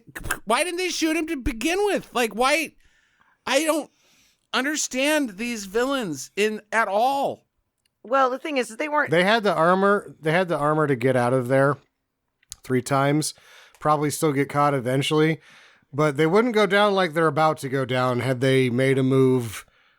They had 3 opportunities to make a move already. They also could have made a large distraction with the armaments they had and try to evacuate out of the back, maybe. Well, because the cops aren't in the back. Like, we never see the back. Right before what's happening in the back? Right before there's something what happened behind this building. Right before they shoot the manager, they're hanging out in the vault. The hostages are in a totally different room by themselves. All 3 of the bad guys that are left are in the vault together. They've got the cops have eyes via security camera. Maybe call the bank and be like, go out the front door, hostages. They're dicking off in the vault. Nope. Also, like, maybe one of the hostages, like, looks around the corner and says, they're in the vault. Let's go. These guys are bad at crime. Or, hey, let's shut the goddamn door while they're in there pissing and moaning. Shut them in there. To suffocate. Ha, ha, ha, ha. Weston, have you got all the money in the bags yet? I'm not done counting it. Go. Can you count to 1 million? We're going to find out. I've lost track at 160 twice. I mean, we've seen some guys that are bad at crime, but these guys are real bad at crime. And it only gets worse from here, believe it or not. So SWAT's ready to go, and Nic Cage is like, well, what about Kitty? And they're like, we don't care about Kitty. We're going in. Kitty's not your problem anymore. Well, I'm going to make it my problem. So he locks and loads, and he's going for Kenny. He's got a big gun. And he takes one of their guns and he's like, hope nobody needs this. Because I'm taking it now. That's Steve, where's your gun? Hey, we ran out. I don't know. I have an eggplant. I'll throw it first. It'll be a good distraction. Steve's like the hockey player where he loses his stick and like has to just kind of skate around and like, oh, I'm still playing hockey, right, guys? No, you don't have a gun, Steve. Worked in Slapshot, right? No, guys, I'm part of SWAT too. It says so on my shirt. Steve, go get a gun. All right, so the mercs. Excuse me, podcast listeners. I've got a terrible phlegm cold. All right, so the mercs, they send the hostages out. They do the bomb thing like Sam said. They stick a bomb in the assistant bank manager's pocket, a C4.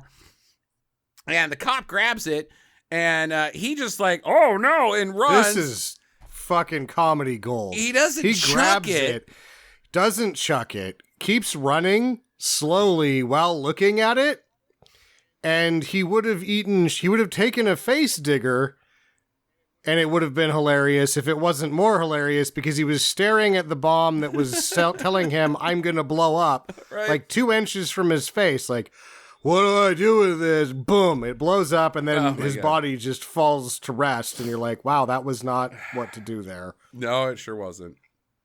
So then the SWAT team throws in grenades. Yeah. Or no, the SWAT team throws in tear gas, and they're like, okay, we've got the tear gas down. And then like 8 grenades come out and blow them all up, and they're like, blow them up? Oh, fuck. What? Guys, better shields. Like, you're trained in this. Don't you have, like, you guys have tanks. You guys have the rolling, like, blow through, fucking grenades. We're SWAT, bitch.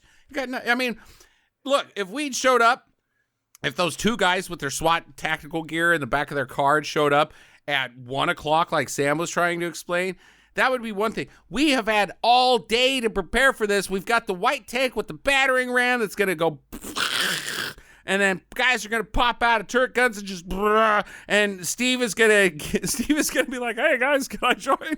But Phil's going to do the bullet chandelier thing from the top and just, Meanwhile, instead, they're so late because after they set up everything outside of the non-existent crime scene, they stop to investigate a cold case. Right? Still no leads on this one. Oh, no. Wait, is that 1974, still no leads. All right, so now the mercenaries, they've ran out of the front of the building. Two of them get shot up and killed. They take some cops along the way. But now there's only one. This was the most pathetic escape ever. We're just going to run out one at a time, and we're going to zigzag through the parking lot. They'll never see us coming. And they don't have a vehicle. They have nothing. They don't have a vehicle. They're just going to run out there and be like, you'll never catch me. I'm the gingerbread man. Before they even try their escape, they shoot out all the windows on their own behalf and lose like half of the blinds. And it's like, okay, well, they can see in there now. Right? That wasn't it. I mean, and so the last bad guy comes up and he's got Nic Cage dead to rights. Nic Cage has him dead to rights. They have each other dead to rights. They both empty a clip at each other from a range of 25 yards and nobody gets shot. Yep. And Kenny shoots the bad guy. Right. He's about to plug Nic Cage. And Kenny plugs him. And then the Interpol lady, she stands up and shoots him in the head and the back. And then like 5 cops run up and start prepping him. Like everybody shoots him. No, there's like a bank of cops shooting the man directly at an angle where they'll hit Nic Cage and Kenny. Oh, I know. Dude. The angles in this film, where Nic Cage is getting the emergency supplies out of the back of the trunk, and the guy takes a sniper shot. The angle is from a spot that he would be able to shoot both Kenny and Sergeant Dad as well. It's from the side of the car that they're on. Is the camera shot? Like, God damn it! All right, so Kenny's the linchpin in their grand scheme that they couldn't account for. Because it seems to me everything is going according to plan for not Johnny Bravo until Kenny comes out of nowhere and they're like, wait, where's that 60? Oh, what's a 16-year-old doing here?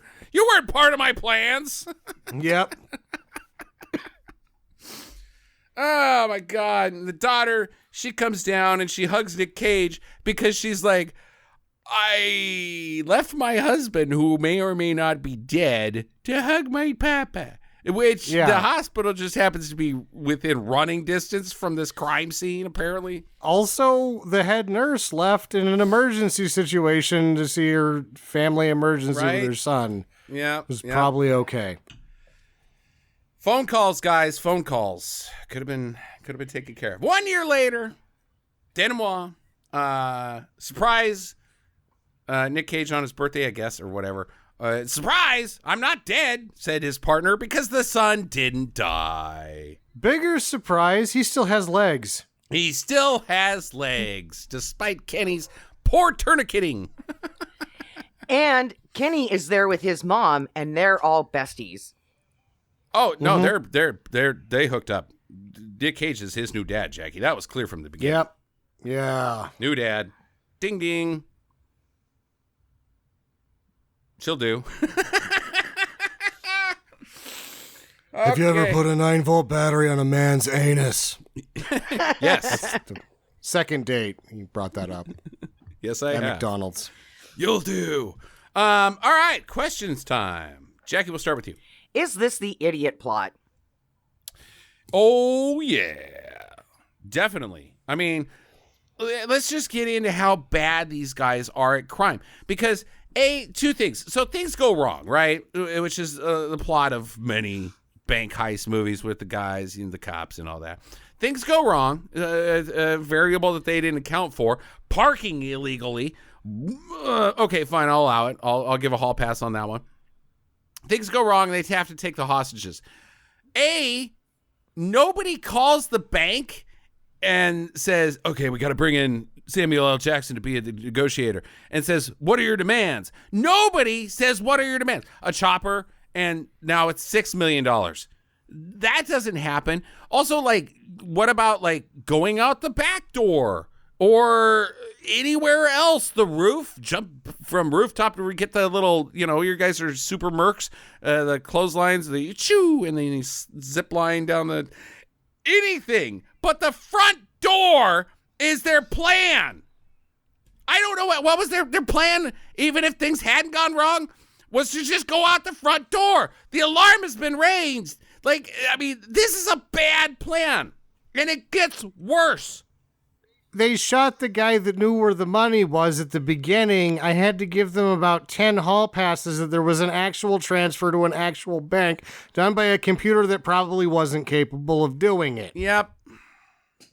It gets worse. This is the worst bank heist in film. Would you guys like to know why it gets worse? I keep hinting at it. Yes, I would. Profits! It's $1.36 million.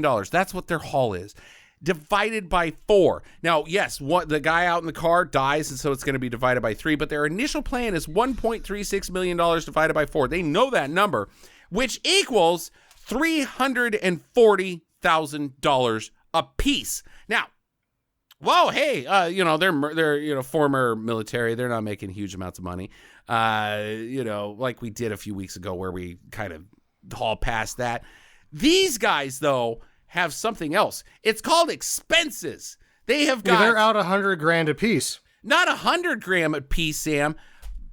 Multiple $100,000 a piece to do this job because they've got the equipment, okay, right? Their grenades and their guns and their tactical gear and their bags and their, all their night vision and their scopes and all that sort of shit that they've got, right? Their comms, their C4, their remote detonation devices, and all of that costs money that we don't know about because we're not qualified to make that determination because we don't know shit about how much C4 costs, do we? I don't think we do. And the remote controlled devices to detonate it, and I don't know anything about that sort of shit. Plus the little bomb that blows up the coffee shop, that was a pretty big explosive device. I'm assuming that was a huge ton of, like, let's say that's C5. That's really explosive stuff. Well, and they're also out plane tickets from killing the guy at the beginning. Hold on. This is my thing, Jackie. God damn it. They're also the warehouse. They had to rent that warehouse. They've got a paper trail, which means if they've got a paper trail, they have to have an unpaper trail, which means that there's bribery, laundering, all sorts of shit to do that. Then there's also bribery and laundering to get those weapons and supplies in because you can't just go down to the gun shop and be like, oh yeah, I'd like to take some C4 out of your hands. No, you got that guy who gets you the commando supplies, but he's dirty. He's taking a giant cut because he's a huge risk to sell you C4 for your bank heist plan. Then there's the flight to goddamn Kabul, Jackie. A flight to goddamn Afghanistan that you came back from with zero money. No money. You had an RPG that you blew up cars with, and you came back with $0. None. These guys, my estimate, $125K each is what they're pulling out of this bank. I think they lost $48,000 each now that you talk about it like that. 48 that like 40 just they're 48? in the hole $48,000 a piece. No, I think that they're in out of a hole of like $200,000 or $300,000 each. Okay, maybe. This is a $1 million job just to make $1.36 million. I will say. No, I'm saying that it actually cost them about $1.75. They actually lost money on this job if they didn't die. It's good that they died. They lost insane. So much money on this. Think about Danny Ocean, and yes, Danny Ocean was pulling a lot of more money than this, but the amount of back support that he had to have just to do this, it's a big job, but I got to have a lot of fucking things. Think about heat, how the heat goes into the expenses of pulling a bank job. These guys are nutsacks.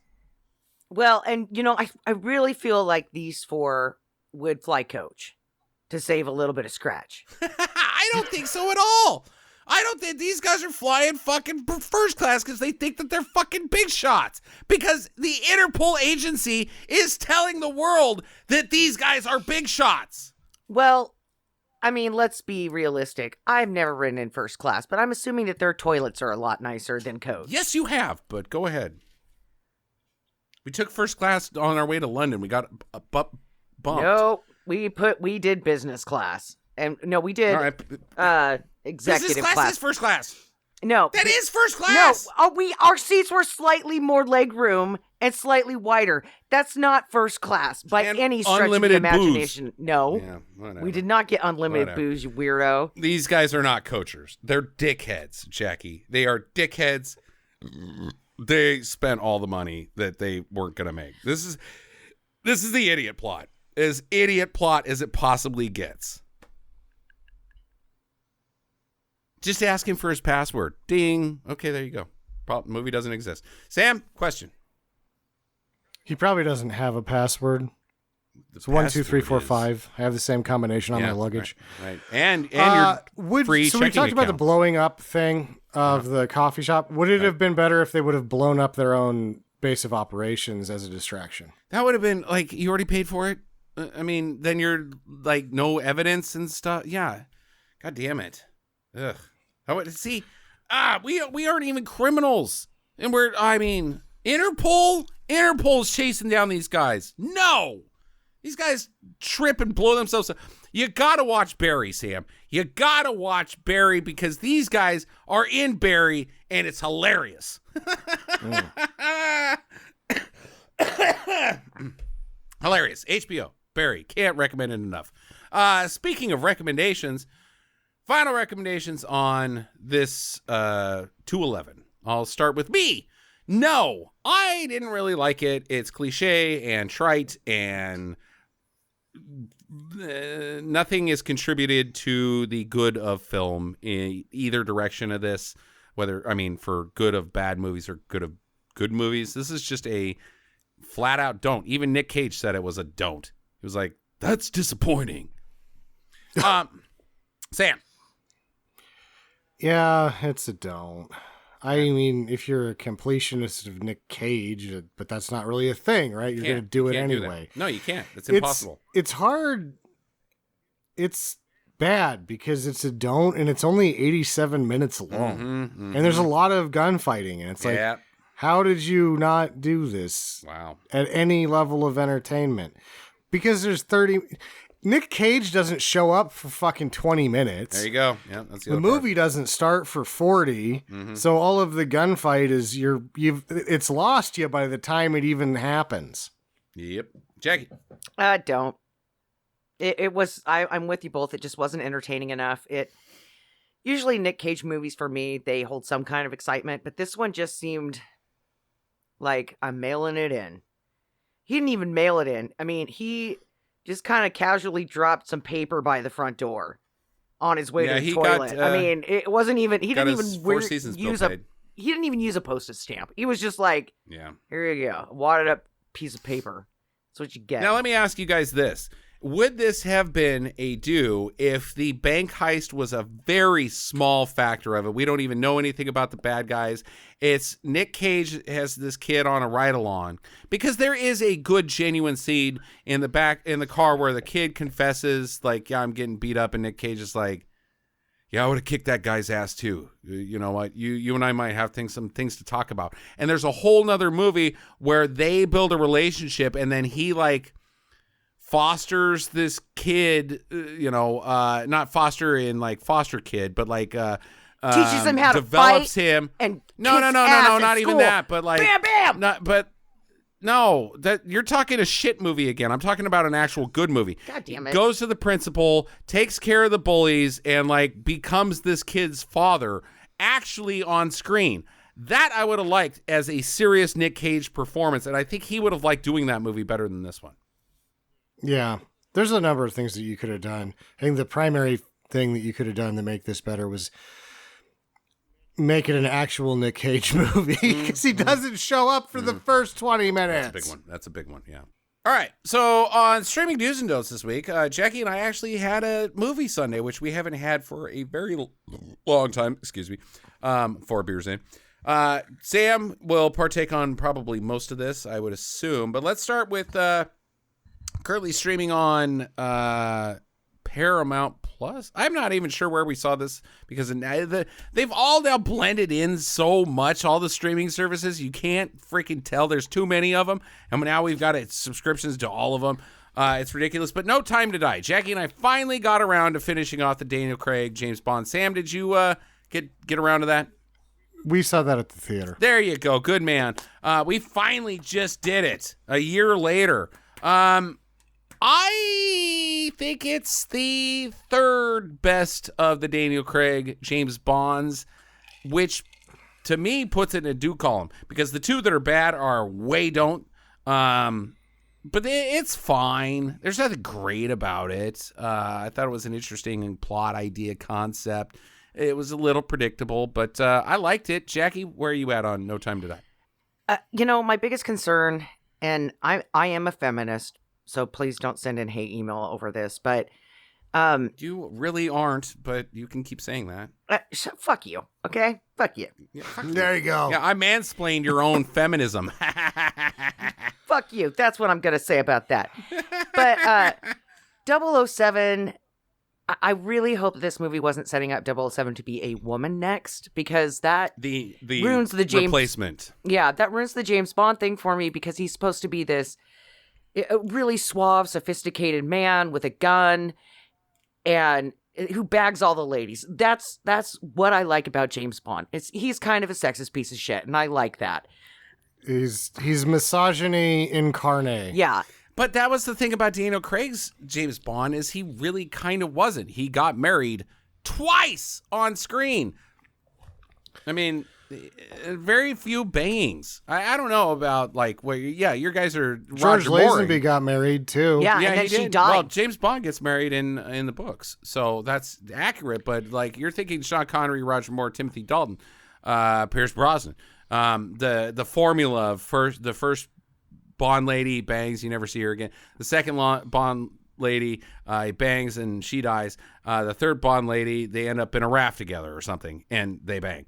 That didn't happen in the Daniel Craig. The James Bond formula never really went in that direction as far as misogyny. I don't know that it was true misogyny. He didn't bang her, and he was a single guy, kind of. He was still married, but they were estranged or whatever. So I don't know. But I'm with you, Jackie. If they're not going to replace James Bond with the 007 that was in that movie, because A, she wasn't good. No, she was quite crap. And the hunt is still being talked about. Idris Elba and Tom Hardy and somebody else was recently recommended that was much Superman. younger. I was like, oh, Superman. that's a good fit. Hiddleston. Henry Hiddleston's the Cavill. guy. Hiddleston is a great choice, Sam. I have not heard anybody say that. It wasn't any of those guys. It was Aaron Taylor Johnson is now the front runner. And after that Bullet Train, I'd be fine with that. The Bullet Train, I was the same. I hated that guy in the Avengers and the Godzilla, and I was like, oh, dude, he was really good in Bullet Train. He's really good in Bullet Train. Maybe. I haven't seen Bullet Train. Yeah, you need to check that out. So That's streaming now. Yeah, where are we at on No Time to Die? I'm a do. I like that they also called out to M, the Lady M. Judi Dench. Yeah, Judi Dench. They had the little bulldog in one of the shots when he was getting his car, and I have that bulldog on my desk. That has nothing to do with M. That has nothing to do with M. Yes, it does. It's a British bulldog. Has nothing to do with James Bond. It is a British. It was thing. on her desk. It was on her desk. Okay, the British like bulldogs, Jackie. They're British bulldogs. It's their dog. Anyway, I have a collector's item on my desk from that movie, from Skyfall. All right, Sam, I mean, I can't say don't watch a James Bond movie, because I even kind of enjoy Quantum of Solace. I think don't watch Quantum of Solace. Quantum of Solace. You're an even asshole. though it wasn't one of the best movies. I mean, Movie stinks. I don't like it. I did not like it. Yeah. The Ana de Armas sequences were a lot of fun. Daniel Craig was going through the motions. Yes. And it broke a convention that had been unbroken that I could not agree with. And are you talking that about is the all spoilers? I will say. The spoilers. Spoiler thing? alert! You didn't like the spoiler, huh? It is a convention that has remained unbroken through. Though I enjoy Daniel Craig, it is a convention that has been unbroken through many before him, and I do not agree with it in the slightest. I think did not like it. I am with Daniel Sam. Craig, I also did not like that part. I think the Daniel Craig James Bond is basically Marvel's Agents of S.H.I.E.L.D. Yeah, it takes part sort of, but it's not really part. It's not canon. Yeah, he isn't so much a gentleman adventurer, and that's where it's like when you go back and like, oh, it's misogyny incarnate. It really isn't, because everyone is a will. There's some points with the Sean Connery ones where it's pretty misogynist. It's pretty bad. Roger Moore is just a gentleman adventurer, and everyone's a willing participant. Sure. The ladies are throwing themselves at him. He's not doing anything wrong. He's just like, I'm gonna let this lady have sex with me because I'm Roger Moore, and they can't stop doing terrific. it. And we've done this on the program before, where we're all sort of with Roger Moore or whatever, but it's like the gentleman adventurer portion of it was completely unpresent in the Daniel Craigs. He was a military man. Right. Yeah. He was Commander Bond. He was he was SAS operative. He was a killing fucking machine. All right, let's move on. 3 do's. Let's go to the big one that everybody's talking about. It's the Glass Onion.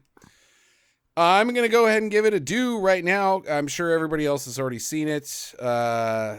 I liked it. I thought it was fun. I saw a commentary on the internet from a fellow person who is more popular than Stinker Madness on YouTube. That I'm not going to name names because I'm not going to disparage our counterparts, but was very wrong about this movie. Said that it was stupid and that the plot was stupid and that the heist was stupid. And my point was, all 3 of those things are correct, and it's awesome for those reasons. It calls things stupid. It's directly. It's not a Danny Ocean movie, guys. This is a stupid caper. It is stupid, and that's the whole point of it. It's more than that. It's called Glass Onion because it's supposed to be this multi-layered thing about the whole Earth or whatever, but you can clearly see the inner pieces. Yes. Because everything that's happening in the world is fucking stupid. Which makes that's what the movie's fucking about. Very smart. You're the one that is being the stupid right now. The stupid. Yeah. It also, it channeled, and I actually watched it twice because I fucking loved it. I did too. There's a lot of, Brian Johnson was a little, dodgy about it. Brian Johnson? It's Rian Johnson. Rian Johnson. I don't know how to say it. It's R-I-O-N. I know how to spell it. I don't know how to say it. There's no B in it, though. Sorry. There's no B, so. I didn't say Brian. I thought you said Brian there, Edward Norton. It's Ryan. Okay. Ryan, R-I-O-N. Yeah. Anyway, he and, what would the James Bond? What the fuck? Daniel Craig. They've said that they're going to continue making these, 1, as long as people want them, and 2, as long as they're the people involved with making them, and they enjoy it. And they've said a number of things like what the inspirations are, and I just can't be the only one that goes, the main inspiration, this is the Inspector Clouseau movies. When he's in the fucking bathing suit, how Peter Sellers was that? Oh, very. Oh, yeah. Very, yeah. I love Daniel Craig in this one. There's a pink fucking diamond as part of the ruse illusion mystery. Yep. Like, everyone, and I think they're saying this on purpose because nobody's fucking getting it. It's like, dude, we're just taking everything that was great about A Shot in the Dark and the good parts of the Pink Panther movies and making that again with a new inspector in a different way. And nobody seems to be fucking picking up on that. Because nobody watching streaming movies of this variety remembers Peter Sellers' Pink Panther. They only remember frickin' Steve Martin as Pink Panther. Not Pink Panther, but Detective Clouseau, and those movies stink. Inspector Clouseau. Yeah, those movies stink. This is it. Oh, I will also say that there is a little bit of Father... A Shot in the Dark is... The little bit of Father Brown and a little bit of the Chesterfield Manor in some of these too, with the gentlemanness of... There's always like that one guy who's just an absolute gentleman. That would be Father Brown in the Chesterfield Manors. That I really like that aspect of it. And they're always the ones at the center trying to figure out what the hell is going on. Yeah. And he's pointed out a lot of the other inspirations that go to it. But in the film, he's waving a giant flag that says the main spirit of this is Inspector Clouseau. And yes, Revenge of the Pink Panther and da-da-da-da. And when they got like 8 deep, they were goddamn terrible. But the Pink Panther itself was pretty decent, and A Shot in the Dark, which is just called A Shot in the Dark, has nothing to do, there's no Pink Panther in it. It is fucking fantastic. I just don't like the Steve Martins. Even mentioned, it's like you put a loaded gun in a dark room, or loaded gun and turned off the lights, which happens in A Shot in the Dark. Right. And there's a pink diamond and the whole thing, and it's just... Yeah. And he was upset that they had to put Knives Out on it and when you watch the movie, it doesn't say Knives Out fucking anywhere because this movie is just called The Glass Onion. Next streaming do's and don't, I'll just go ahead and give a do to is Janelle Monáe. Do. I'm gonna. Can I sign up for the do?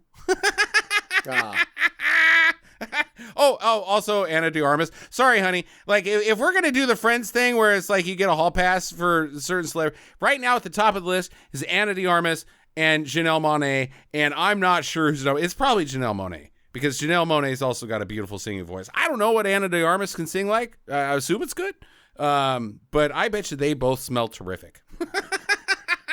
They are fantastic, especially Janelle Monáe in Glass Onion. I've been calling people shitheads because of her since I watched it the first time. Because she was right. I was like, they're not disruptors, they're shitheads. They're shitheads. Like, they're shitheads. That's the thing. That person's being a shithead. God, she's great. She is just so goddamn great. Like, I know Zendaya is like on the verge of being the next America's sweetheart.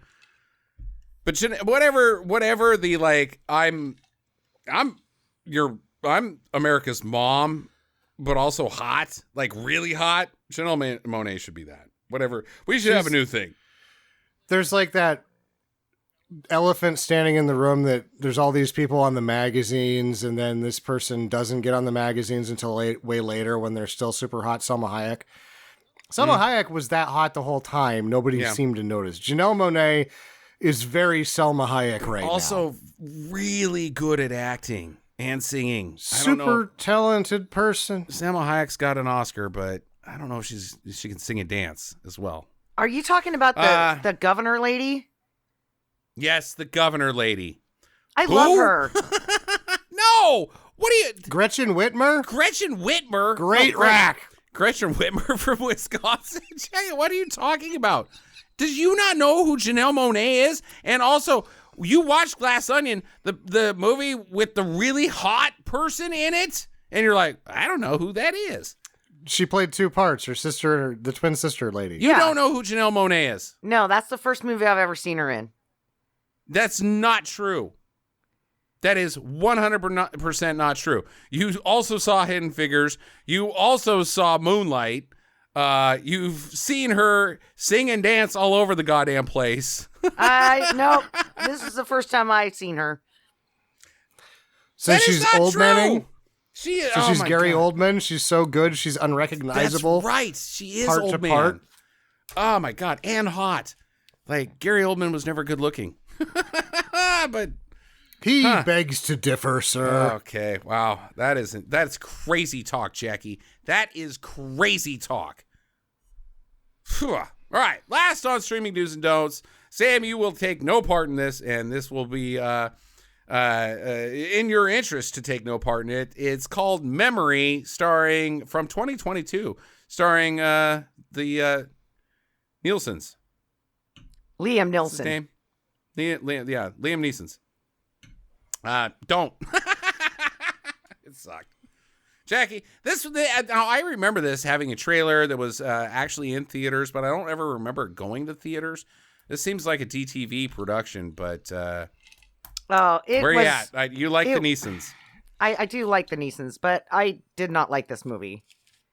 Okay. It was just vigilante bullshit. Like, I've got Alzheimer's and I gotta kill people before I forget to kill people. I mean, it was just like, oh, all right. And then... Yeah, but like seemed pretty tight, and then all of a sudden he just went off the deep end.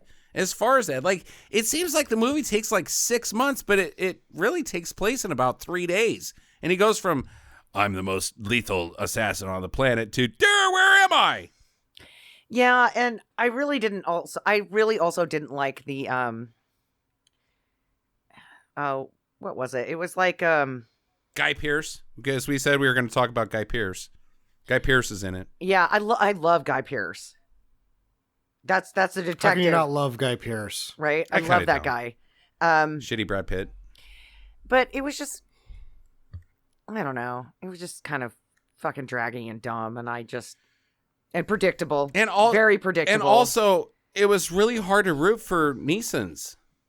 Like, because I'm pretty sure he was a bad guy. He shot a cop.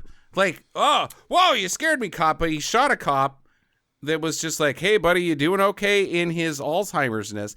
Like, there was some interesting ideas explored, but fairly badly delivered because I don't even know what the movie was trying to do.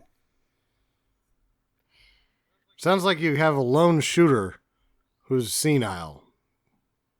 That's all I'm picking up on here. You know, he's an assassin. Right. A contract. But then he becomes a senile lone shooter because he's lost his shit. No, Yeah, he knows what he's doing. He's going after these people that tried that killed a child. And he's going after everybody. Did he kill the child? He's going after for everybody that was involved in this case, and he is killing them off one by one. That's what he is doing. But then he's also fucking crazy.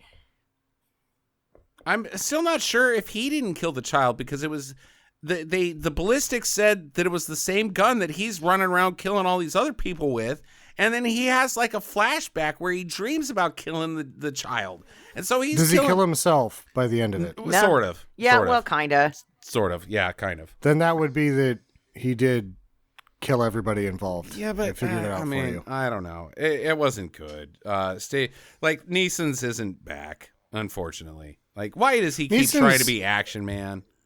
He can go back to being Action Man, maybe, but he needs to put on a cardigan and do a serious role. He needs to do a serious role. It's time for... It's been how long since he did the psychology movie?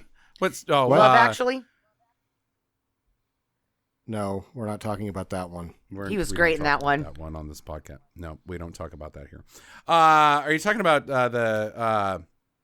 the Freud, the guy that after Freud, the Carl Jung, the sexy stuff? Yeah, that one. Okay, with Anna Karenina, whatever the hell her name was. What's her name? That's not Carl Jung. It's like that was Kissinger. Oh, yes. You're right. What the hell was her name? Not Natalie Portman. She hasn't been in a movie in fucking 20 years. Keira Knightley. Love Actually. Keira Knightley. Yeah, Keira Olga Knightley. Kirilenko. No, Keira Knightley. I like her too. That had to have been 15 years ago. Yeah, he hasn't put the card. He needs to put the cardigan on for a role. Put the cardigan. It had been probably 15 years since between that and Schindler's List. Put the cardigan on at the time, It can't have Liam. been Kissinger. Kissinger was fucking Nixon's PR guy. What the fuck are you talking about? No, Henry Kissinger. He did bang a lot of ladies. Believe it or not, ladies loved Henry Kissinger. And if you've ever seen a picture of him, you're like, what? Everyone loves Kissinger. Nobody loves Kissinger, Sam. He was a bad, horrible person who was just as bad as Pol Pot. Killed scores, hundreds of Southern Asian people for no fucking reason. Henry Kissinger was a fucking scumbag. He could burn in fucking hell, but ladies wanted to see his penis for some reason. I don't know why. Yeah. Anyways, unrelated to this sex guy that Sam is now looking up on his phone. I was going to end the podcast. Can't find it because the internet only knows him as Action Guy. I don't think anybody cares about what that movie was. But, okay, don't on memory. Next week on the show, it is my pick. I got nothing. We'll see what it is. I got something lined up, but I just can't remember what it is. So enjoy your week and get to the chopper.